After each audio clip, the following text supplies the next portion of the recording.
বলেন কাল্লাম রানা আলা কুলুবিহিম মা কানু ইয়াকসিবুন। যারা বড় কথা কইলে দিল নরম হয় না, আখিরাতের কথা বললে যাদের দিল নরম হয় না, কোরআনের কথা বললে যাদের দিল নরম হয় না, নবীর কথা বললে যাদের দিল নরম হয় না, ইসলামের কথা বললে যাদের দিল নরম হয় না, জান্নাতের কথা বললে যাদের দিল নরম হয় না, জাহান্নামের কথা বললে যাদের দিল নরম হয় না, তাদের দিলের মধ্যে বোঝা গেল বেমার আছে, দিল অন্ধকার হয়ে গেছে।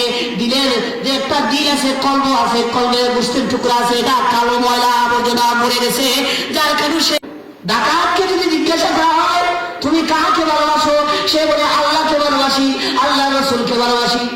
সুরকে যদি জিজ্ঞাসা করা হয় তুমি কাকে ভালোবাসো, আমি আল্লাহকে ভালোবাসি, আল্লাহ রসুলকে ভালোবাসি। দুনিয়ার যত বড় সন্ত্রাস, জালিম, নাফরমান, বেবিচার, অবিচার, যারা অন্যায় পথের মধ্যে থাকে তাদেরকে যদি জিজ্ঞাসা করা হয় তুমি কাকে ভালোবাসো, সে বলবে আল্লাহকে ভালোবাসি, আল্লাহকে রসুলকে ভালোবাসি। ইমাম শাফি রহমতুল্লাহ বলেন না না এসে মৃত্যু, যদি আমল করে না, ভালো কাজের মধ্যে মজবুত থাকে না, মুখ দিয়ে যদি হয় ভালোবাসে ভালোবাসে, এটা মিথ্যা দাবি। বুঝাইছে? তাহলে কি করতে হবে? নেক আমল করতে হবে। কি করতে হবে? নেক আমল করতে হবে।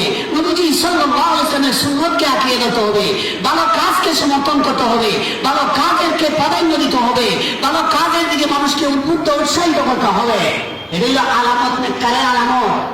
আর যদি ভালো কাজের মধ্যে মানুষকে কি করে বাধা দেয়, ভালো কাজ হইতে যদি কোনো বাধা দেয়, মানুষকে কি করে কপাল খুশ করে, ভালো কাজ হইলে কোন ভালো কাজ হইলে যদি কি করে কপাল খুশ করে, ভালো কাজ হইলে যদি কোনো বাধা দেয়, কোনো উন্নতি, ভালো কাজ হইতেছে, মসজিদের কাজ হইতেছে, মাদ্রাসার কাজ হইতেছে, ওয়াজ মাহফিলের কাজ হইতেছে, সেখানে কপাল খুশ করে, মন্দ আলোচনা করে, মানুষকে এমন এমন কথা বলে যে কথা বলে মানুষ ভালো কাজের দিকে দাবিত হবে না, তাহলে সে জালিম হিসেবে আল্লাহর দরবারে অপরাধী হয়ে যাবে।